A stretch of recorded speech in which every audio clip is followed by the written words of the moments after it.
Hi, I'm Maureen, and my son forced me to sign over my house because he said I don't have a family.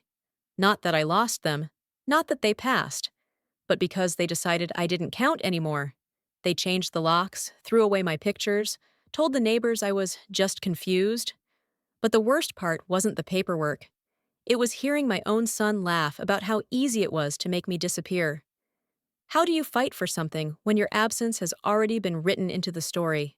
There's a certain quiet that comes with living alone, and after nearly a decade of retirement, I've learned to live inside that quiet.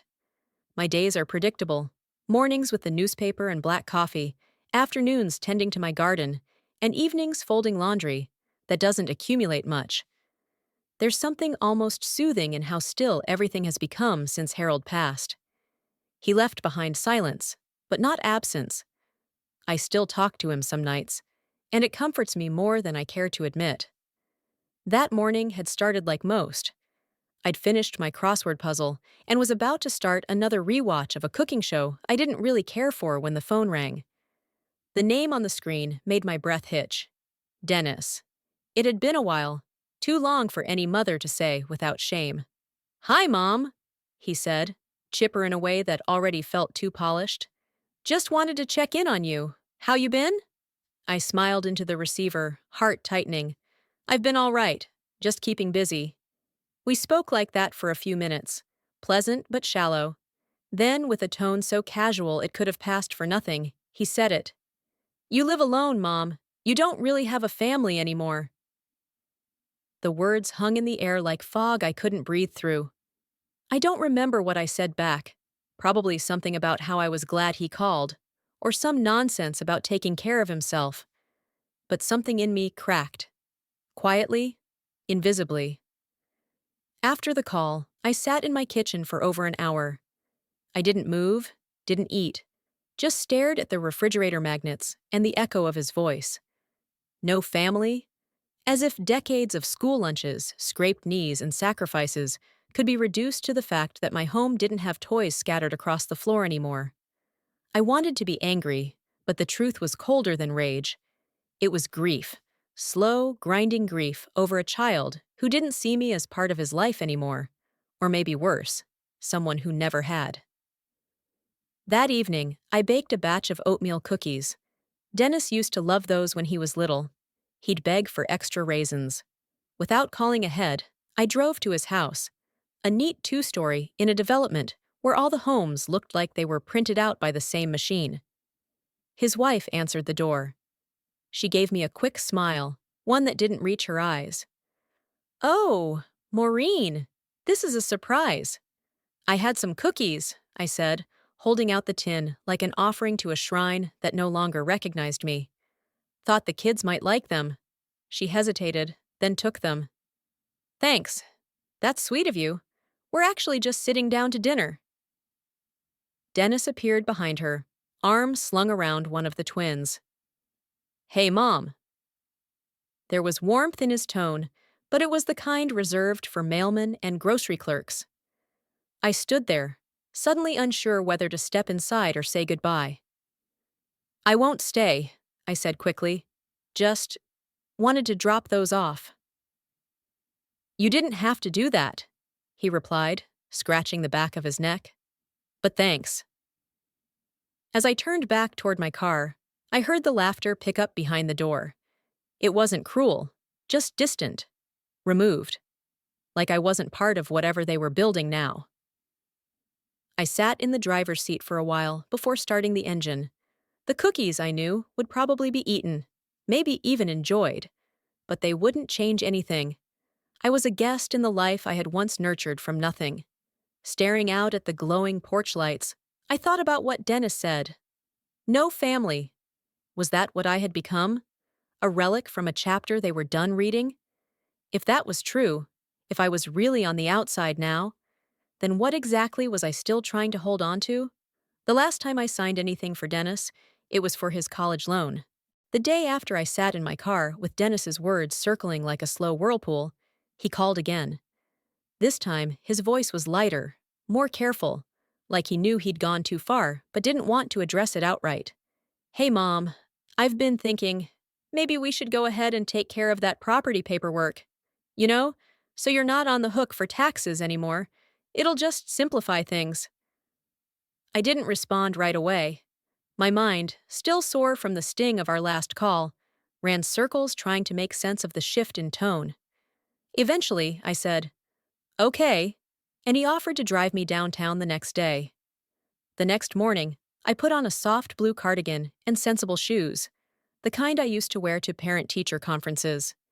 Dennis picked me up exactly at 10, and the ride was filled with harmless small talk, weather, gas prices, how the twins were growing like weeds. I smiled at the right times, nodded when expected, but inside, I was shrinking, folding myself into the passenger seat like a person trying to take up less space. The law office sat inside a brick building on the corner of Alamo and Chestnut. Inside, it was cool and sterile. The walls were lined with photos of men in suits shaking hands. We sat in a waiting area that smelled like lemon furniture polish until a young assistant called us in. The attorney didn't introduce himself. He just pushed a stack of papers toward me across a sleek wooden table. Dennis leaned in, tapped the top sheet. "It's just the title. If we transfer it now, you won't get hit with the property tax next cycle. Totally standard. You don't need to worry about any of the legalese." I glanced at the text. Tiny, crowded, impossibly formal. My reading glasses sat in the bottom of my purse, but I didn't reach for them. Dennis had always been the detail person. I was the one who packed lunches and ironed shirts and remembered birthdays. He had the head for documents. That was his lane. So I signed, pen in hand, signature flowing before I'd even fully registered where the line ended. I'd done it 100 times over the years. Field trips, medical releases, college loans. I didn't think this would be any different. We left the building 15 minutes later. Dennis thanked the attorney and held the door open for me, talking about how the team he was managing had just launched a new product line. I nodded. He dropped me off at home with a quick hug and a "talk soon, Mom," like everything was settled. That afternoon, I baked again. I didn't need more cookies, but the motion soothed me. It gave my hands something to do while my mind drifted back to the meeting, to that moment of signing. Something about it itched, not a red flag exactly. More like a loose thread I hadn't noticed until it caught in the light. "Don't be ridiculous," I muttered to myself, pouring batter into the tray. "He's your son." 3 days passed. I didn't hear from Dennis. The cookies sat untouched on the counter. Then came the envelope. It was thick, thicker than most mail, and stamped from the county office. I assumed it was some kind of confirmation. I opened it while standing by the sink, still in my house slippers. The first page read, "Title transfer complete. New owner of record, Dennis Rader." I stared at the words, not quite processing them. My name was on the page, crossed out, struck through with a line that looked mechanical, impersonal. I flipped through the rest, the words swimming. "New owner? Effective immediately. Full rights and responsibility transferred." I sat down on a stool at the counter. My knees weren't steady enough to keep standing. The envelope slipped to the floor, its contents fanning across the tiles like dead leaves. There was no yelling, no panicked phone call, no dramatic scene. I just sat there, staring at the walls I had painted myself, thinking about the night we first moved in, Harold carrying me over the threshold, laughing, even though I told him not to. I'd signed it away, my home, my name, my place, and no one had stopped me. That night, I went to bed early. I didn't eat dinner. I didn't brush my teeth. I pulled the comforter up to my chin and stared at the ceiling fan moving in its slow, predictable circle. If this was really just for my good, why do I feel like I've been erased? It wasn't until I tried to unlock my front door again that I realized the house no longer recognized me. The day felt unseasonably warm for early March, with a breeze just enough to make the walk bearable. I'd packed an overnight bag, nothing dramatic, just a few essentials. I wasn't expecting a reunion or some sweeping apology. What I wanted was a conversation, one chance to ask Dennis, face to face, why he thought it was all right to take something from me without even the decency of a warning. I walked up the driveway slowly, passing the rose bushes I'd planted myself 15 years ago. They looked fuller now, overgrown even, but alive, unlike the brittle way I felt inside. As I reached the porch, I fished out my key and slid it into the lock like I always had. It didn't turn. I tried again, jiggling it slightly. Still nothing. The third time, I leaned in harder, thinking maybe it had just rusted or gotten stuck. Then the door opened. Just a crack. Dennis's wife stood there, leaning her weight casually against the frame. She had that same look she always wore when I showed up without calling first. Tight smile, eyebrows slightly raised, arms crossed like armor. "Oh, Maureen, I wasn't expecting you." I glanced at my key, then back up. "The lock doesn't work." She nodded, like that was normal. "Yeah, Dennis had them changed last week. The old set was sticking, and it was just easier for the kids if we had something new." She didn't move to open the door any wider. I stood there, bag in hand, more guest than mother, more stranger than family. "I just wanted to talk," I said, quieter than I meant. She tilted her head. "Dennis isn't home. Maybe you should call him first next time." She smiled again, softer this time, as if to say this wasn't personal, just policy. I nodded, unable to find words. She closed the door gently but firmly, and I heard the deadbolt slide into place. Walking back to the street took longer than it should have. My legs felt stiff, like every step dragged a little more than the last. I passed the garden beds, now planted with ornamental grass, instead of the herbs I used to grow. There was a new bird feeder by the fence, cheap plastic, nothing like the one Dennis and I built together from old pine. My purse slipped down my shoulder, heavier than it had been when I left the house that morning. Maybe it was the weight of what I didn't say, or maybe it was just the silence, growing louder with every step. Later that week, I found out through a neighbor that Dennis and his wife were hosting a party for the new baby. A welcome ceremony, they called it. There was no invitation for me, but I baked a batch of cookies anyway. Chocolate chip, still warm when I wrapped them in foil. I arrived just before noon. Cars lined both sides of the street, and music floated through the air, light and cheerful. I stood at the edge of the lawn, cookies in hand, watching families laugh and mingle. At the gate, a young woman I didn't recognize intercepted me. "Hi, can I help you?" "I'm Dennis's mother. I brought these for the kids." She hesitated, then nodded politely. "Right. I think this one is more for their side of the family. Maybe it's not the best time." She reached out, took the foil-wrapped tray, and smiled with the practiced charm of someone trained in customer service. I stood there a moment longer, but no one else looked my way. Eventually, I turned and walked to the park across the street. I sat on a bench and tried to listen past the sound of laughter that wasn't mine. From where I was, I could see the trash bin behind their garage. A few minutes later, I watched the young woman toss the tray inside, foil and all, without even opening it. I didn't cry. I didn't yell. But something cracked. Not loudly, just enough for the air to get in. I thought about every birthday party I'd scraped together with coupons and grocery store discounts, the sleepovers I stayed up for, folding blankets and making popcorn, the Halloween costumes I sewed by hand when we couldn't afford the ones from the store. All of it now rewritten, erased like chalk from a school blackboard. The music from the house was louder now. Someone had turned up the volume. Kids shouted with joy. Someone cheered. And in that moment, it felt like I was watching someone else's family through glass I couldn't break. I whispered to no one in particular. "I'm still alive, you know. I still exist." No one heard me, but I heard myself. And for the first time in weeks, I believed I deserved to be listened to. The paper in my mailbox wasn't junk mail. It was legal, and it had my name crossed out. I found the envelope the way I always found bad news, waiting patiently with the rest of the mail. It was thicker than anything else, bearing the county clerk's seal, heavy like it knew it had the power to unravel me. I brought it inside, placed it on the kitchen table, and stared at it for 10 minutes before opening it. Inside were copies of the title transfer, stamped official, printed in ink that seemed too cold to have touched human hands. My name was there, Maureen Sindall, crossed out with a line that was too neat, too final. The space beneath it read, New owner Dennis Rader. The chill wasn't immediate. It crawled.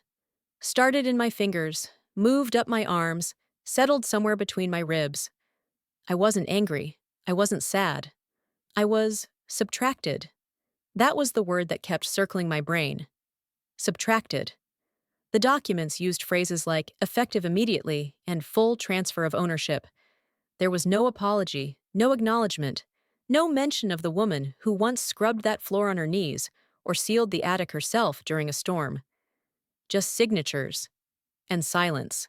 I folded the papers, placed them back in the envelope, and stared at my reflection in the microwave door. I looked like my mother, or maybe just like someone who should have known better. That evening, I called Fred. He's a retired paralegal who used to help the neighbors with small claims and probate messes. I hadn't seen him in a while, not since his wife passed. He answered after 2 rings and offered to look at the papers if I brought them by. His apartment smelled like dust and peppermint tea. We sat at his kitchen table while he read, his lips pressed into a thin line. After 5 pages, he said, Maureen, this signature doesn't match your real one. Look here, see the loop? You never curl your M like that. I squinted at the page, heart beating in strange places. Are you saying? I'm saying someone practiced your name until they thought they could pass it off. I've seen this before. And this clause. This one implies you were represented by an attorney, but there's no counsel name listed. The words came next like falling bricks. Fraud. Intentional misrepresentation. Civil liability. I tried to follow, but it felt like watching someone else's court drama. Only this one had my name on every page. I nodded, thanked him, and tucked the envelope back into my purse. My fingers curled tightly around the leather handle the whole walk home. A few days later, I passed the old house on my usual afternoon loop. I didn't plan to stop. I hadn't since the cookies. But something tugged me as I neared the corner. Dennis was sitting on the porch with the twins. They were eating popsicles, sticky smiles and bare feet, oblivious to everything swirling just out of frame. I slowed down and looked through the front window. That space used to hold my favorite armchair, the one I bought after Harold died, the one I spent quiet nights in rereading Jane Austen. Now it was gone. So was the photo wall, the framed picture of our wedding, Dennis's baby shoes in a shadow box, the painting I did in watercolor class. All gone. In their place were new curtains, bright throw pillows, and a large mirror that reflected only the family that remained. I stood for a moment longer than I should have, then kept walking. That night, I called Dennis. Voicemail. I didn't plan to leave a message, but my thumb moved on its own. You erased me, I said. From the deed, from your living room, from your life. Is that really what you wanted? I ended the call before I could say anything else. There was nothing left that wouldn't make it worse. Hours passed. I drank tea that went cold, sat in the dark without turning on the television. The hum of the refrigerator was louder than usual. It filled the silence I couldn't quite sit with. Later, I pulled out an old photo album and flipped through it until I found the one I'd been thinking of. Dennis, age 6, wrapped in a towel, grinning with 2 missing teeth. I remembered how he used to run down the hallway after bath time, slippery feet and giggles echoing off the walls. I traced the edges of the photo.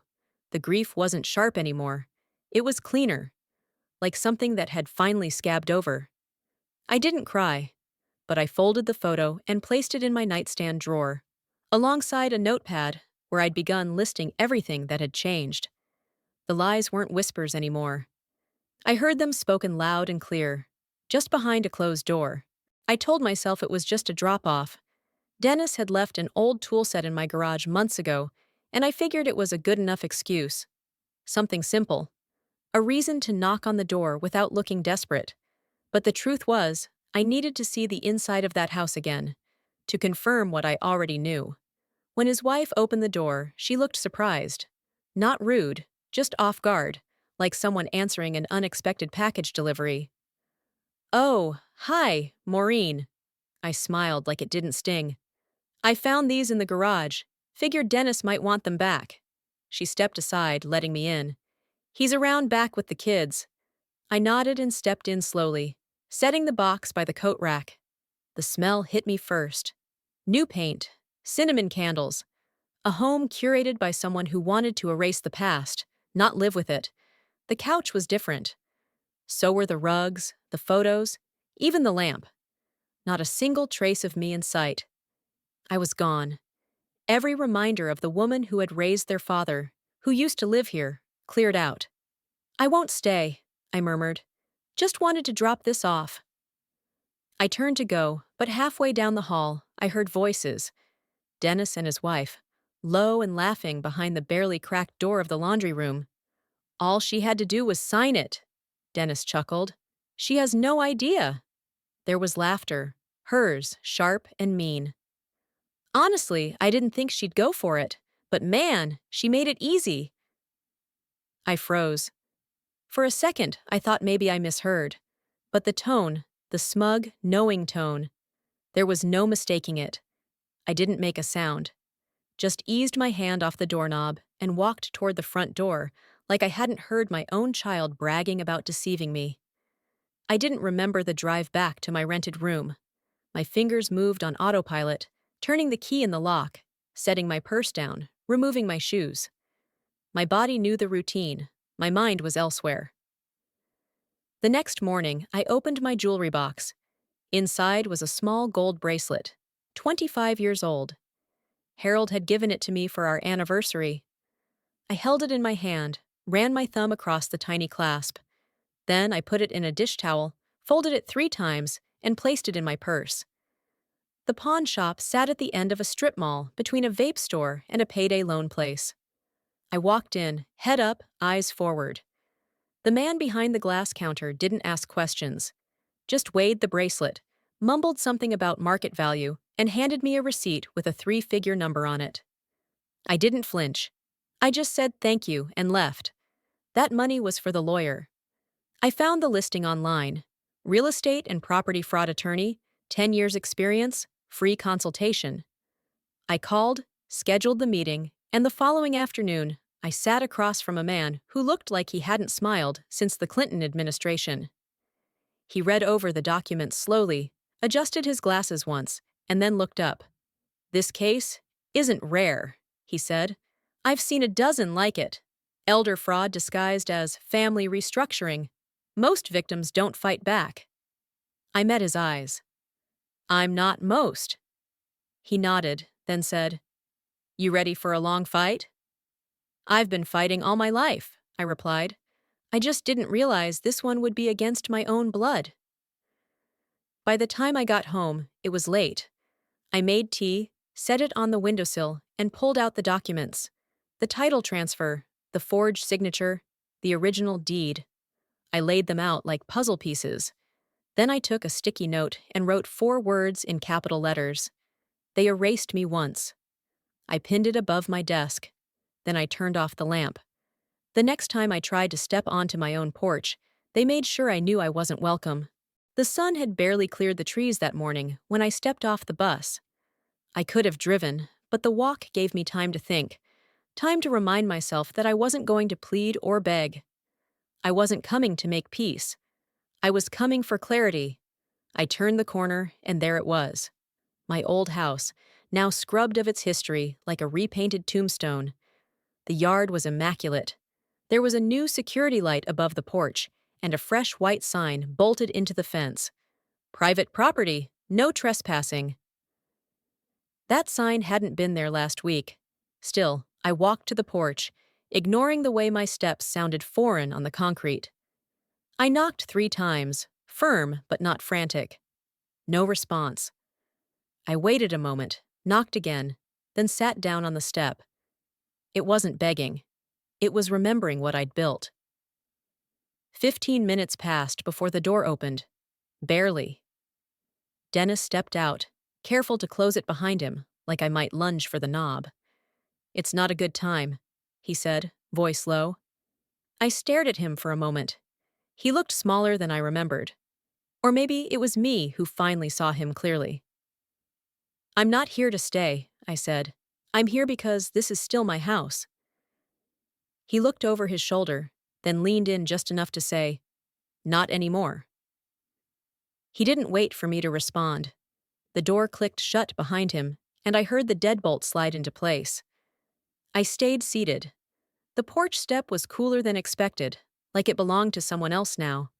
The sky darkened quicker than I'd planned for. Clouds rolled in, and with them, the kind of chill that doesn't just touch your skin, it settles in your chest. The first raindrops landed soft, apologetic almost. But the storm didn't stay gentle for long. The sky cracked open, and water poured from the edges of the gutters. I stood, knocked again. Not out of desperation, but dignity. Dennis opened the door just enough to show his face. I could barely see the silhouette of his wife behind him, holding one of the babies. "Can I just wait inside till it passes?" I asked, my voice even. He looked back again, then turned to me. "There's not enough space." I blinked. Let the words sit. Rain plastered my hair to my face, soaked through my jacket, curled around the edges of my socks. He shut the door. I didn't knock again. My umbrella flipped backward in the wind as I stepped off the porch. I let it go. It tumbled across the driveway like a broken-winged bird and lodged itself under the wheel of their SUV. By the time I reached the end of the block, my clothes clung to me like regret. But my spine stayed straight. Each step reminded me of something older, something harder. Like the winter Dennis had the flu at 6 years old, and I slept in a chair beside his bed for 3 nights straight. I made chicken broth and rubbed his back, counting breaths, whispering to him when the fever peaked. I would have given anything for space back then. Now, I wasn't even allowed a dry corner. Back at my rented room, I peeled off the wet clothes and draped them over a chair. The heater clicked on with a sputter. I changed into a sweatshirt, one of Harold's old ones, and made tea. The first sip didn't warm me the way it used to. I sat down at the desk, turned on the lamp, and opened the file I had started a few days earlier. I added 3 new entries: date, conversation, denial of entry during weather emergency. Then I opened a blank document: timeline, financial contributions, renovation receipts, mortgage records. I began typing, slowly at first, then faster. This wasn't about revenge, it was about record. I leaned over, opened the drawer, and pulled out the sticky note I'd written last week. They erased me once. I stuck it to the top of the screen, then whispered to myself, "If they won't give me a room, I'll take the whole damn house." I didn't have to spy. Their arrogance made them say everything out loud. By the end of that week, my table was no longer for eating. It was a war desk. Piles of documents, screenshots, receipts, and printouts covered the surface, like a battlefield mapped in ink and memory. Fred had helped where he could, cross-referencing documents, clarifying language, even suggesting which lawyer would likely push back the hardest. I sat with my laptop, hair pulled back tight, and pressed record. My voice didn't shake, not once. I laid it all out. How they manipulated me, forged my signature, erased me from the deed of the home I built. I explained every phone call, every denial, every cold shoulder and slammed door. I didn't cry. I didn't rant. I stated facts. Paused for breath. Made it count. Then I saved the file to 3 USB drives and labeled them each with a Sharpie. Truth. Afterward, I took my phone, powered it off, and placed it in a drawer. Then I opened the new one I'd bought with cash. Prepaid, no contacts, no distractions. Just me and the law. That Sunday, I caught the 10 a.m. bus across town to visit Florence. She and I used to volunteer at the senior center together. Now, she lived in a nursing facility on the outskirts, more hospital than home. Her body had aged, but her eyes still sparked with clarity. We sat by the window, watching birds peck at crumbs on the patio. They got me too, she said after I told her everything. I blinked. What? My son and daughter.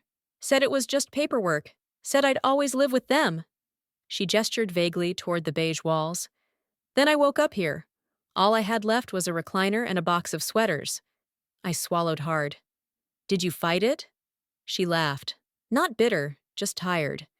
Didn't know how. By the time I realized what they'd done, the paperwork was legal and the apartment was rented to someone else. We sat in silence. But something in me shifted. Her story wasn't mine, but it could have been. If I didn't move now, if I didn't push, I'd end up just another invisible woman in a place like this, whispering her name into a wall no one heard. That night, I emailed the cease and desist letter my lawyer had drafted to Dennis. Within 24 hours, he responded. Not to the lawyer. He called me directly. Mom, he snapped in a voicemail. If you want to make this ugly, go ahead. But you'll regret it. You think anyone's going to side with you over your own son? You don't have a leg to stand on. I played it twice, saved it, emailed it to my lawyer, labeled it Exhibit A. Later that week, the phone rang again. This time, it was Lorraine, Harold's cousin, the one who always just called to check in, even though it always somehow ended with her defending Dennis. You know, she began, this whole mess could go away if you just let Dennis keep the house. He has 4 kids, Maureen. You have no one. No one. The words rang through me like a rusty bell. I bit the inside of my cheek until I tasted blood. Then I thanked her for calling and hung up without another word. No one. They all said it like a fact, like it canceled everything I'd done. The meals, the sleepless nights, the years working 2 jobs. My history with that house wasn't sentimental. It was structural. I laid tile. I painted walls. I fought with the city over zoning when Harold got sick and we had to convert the garage. I earned every nail in that foundation. But now I was no one. The day before everything was set in motion, I lit a candle. Just one.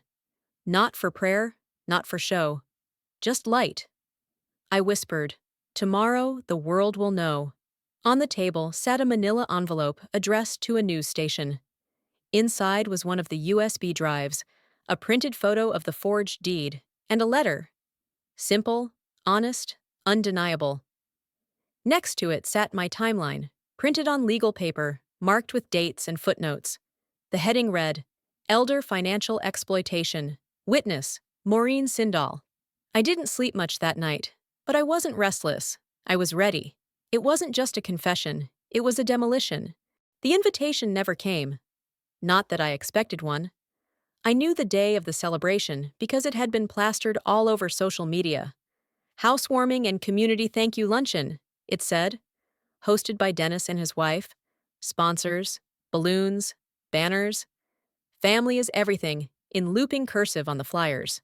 It was all so polished, so public. I didn't go. Instead, at 11:59 a.m., I opened my laptop, checked the upload one last time, and pressed send. At exactly noon, the scheduled live stream began.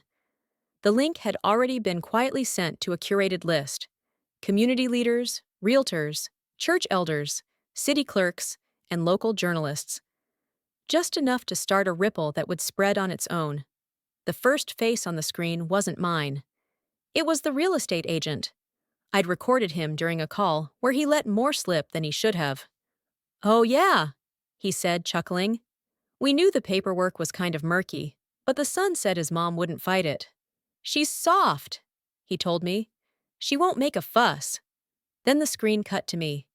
No tears, no anger. Just me, sitting at my desk, looking into the camera like it was someone I loved enough to be honest with. My name is Maureen Sindall, I began. This house was my husband's dream, my labor, and my family's foundation. Until my own son took it from me. Without consent, without remorse, and with the belief that I would simply stay quiet. I detailed everything. The forged signature, the denial of entry, the voicemail threats, the documents cross-referenced and time-stamped. It wasn't a plea, It was a report. The final line of the video was simple: "You cannot erase someone who remembers everything." While the party carried on under rented tents and catered smiles, phones began vibrating. Notifications pinged. A few of the guests, people I had known for decades, stepped away from their plates of chicken salad and opened the link. Conversations slowed. Whispers started. Someone turned down the music. Dennis's wife looked up from her conversation and noticed the cluster of people gathered around a phone. Then two, then more. A cousin from Harold's side approached Dennis with his phone in hand. "Hey man, what is this about your mom's deed?" Dennis's face paled. He asked to see the screen, but the man pulled it back. "It's all over Facebook now. Even the church ladies have it." His wife tried to shut it down, called the streaming platform, tried to block the reposts. But it was too late. The video had already been mirrored across community groups, parent boards, and even the local neighborhood watch page. One of the women from the zoning office called to confirm receipt of the file. She left a voicemail. "We'll be reviewing everything. Some of those documents look questionable. You'll be hearing from someone." A journalist I'd emailed with months ago forwarded the link to his editor. The headline would go live by sunset. "San Antonio retiree exposes family exploitation in viral confession." Neighbors started leaving early. The guests who stayed kept their distance. Eyes darted, voices lowered. And I was not there. I sat on a bench in a quiet park a few blocks away, sipped my coffee, let the breeze pass over my shoulders, watched two children play on the swings. Their laughter rang clean. In the final clip of the video, I'd said, "This house was my life's work. You tried to take it without ever asking me why I built it." And then, just before the screen faded to black, I added, "I'm not invisible anymore." I hadn't planned to watch the reaction. I didn't need to, because for the first time in a long time, I wasn't waiting for someone else to tell my story. I didn't win everything, but I reclaimed my name. The courthouse wasn't grand. It was beige and boxy and smelled faintly of coffee and copier paper. But to me, it might as well have been a cathedral. I sat at the end of the row, hands folded in my lap, watching the judge read aloud the final ruling. "The title transfer to Mr. Dennis Rader is hereby voided. The deed shall revert to Maureen Sindel, effective immediately. While no criminal charges will be filed at this time, the court finds the actions surrounding the signature acquisition to be, quote, morally egregious." Dennis didn't speak. Neither did his wife. They stood there like they were waiting for someone to jump in and say this wasn't real. But there was no one left to lie for them. The room emptied quickly after that. No one offered congratulations. The bailiff just nodded at me, the kind of gesture reserved for people who showed up alone and left the same way. The house was mine again. Legally, at least. I walked through it slowly a few days later, barefoot on floors that still carried my footprints under layers of polish. The walls were nicked and scuffed, furniture rearranged like they'd tried to erase any memory of who lived here before them. I didn't touch much. I didn't need to. The living room had been painted a pale gray, the kind you see in magazines. I didn't hate it, but it felt hollow. So I opened a can of paint I'd found in the garage, sunset yellow, and got to work. I wasn't reclaiming the space, I was redefining it. One afternoon, just as I'd finished taping off the trim, the mail arrived. Among the usual stack of bills and flyers was a small envelope with uneven handwriting. The return address was mine. Sort of. It was scribbled in red crayon. Inside was a folded sheet of notebook paper. "I love your cookies. When can I come see you? Addie." No return address, no phone number. But it was enough. I placed the note on the fridge, securing it with the magnet shaped like a sunflower. The same one Addie had given me at her preschool craft fair. The glue was still holding. That evening, I brewed tea and invited Rose over. She brought store-bought muffins, apologized for them being dry, and listened while I talked. We sat in the kitchen, the room echoing slightly from the lack of furniture. "I didn't fight for the house," I said after a long pause. "I fought to be seen. Rose didn't rush to answer. She sipped her tea, then said, "Well, you made damn sure none of us could look away anymore." I smiled, tight at first, then wider. A week later, I submitted a short piece to the local paper. They published it under Letters from the Community, sandwiched between a story about zoning changes and a retirement announcement. The title read, "Inheritance Isn't Entitlement." In it, I wrote, "It's not about land or bricks. It's about history. It's about the hands that laid the foundation, the backs that carried the groceries through that front door, the nights spent patching holes, both literal and emotional. We don't inherit houses. We inherit love. Or we don't." The phone rang more than usual after that. Some calls I took, some I let go to voicemail. I wasn't angry anymore, just tired of pretending like silence was safer. Spring arrived slowly. I spent most mornings in the garden, pulling weeds, repotting herbs, replacing what had been neglected. My hands were dry and calloused, just like always. But they were mine again. So was the dirt. They didn't break me. They reminded me I'm whole. In life, we don't always get to choose how we're treated by others, but we do get to choose how we respond. I used to think being silent was the safest way to hold on to love, that if I didn't push back, I wouldn't lose what little I had left. But silence doesn't protect you. It only teaches others that you're willing to disappear quietly. If you've ever felt dismissed, erased, or told you don't matter, I want you to hear me now. You do. Your story matters. Your presence matters. Don't wait for others to recognize your worth. Claim it for yourself. Now, I'd love to hear from you. Have you ever been overlooked or underestimated by someone you loved? What did you do? Drop a comment below. Write one if this story spoke to you, or let me know where you're watching from. And if you didn't like this video, tell me why. I want to learn from you too. If this message reached your heart, please consider subscribing to this channel so you never miss another story that might just feel like yours.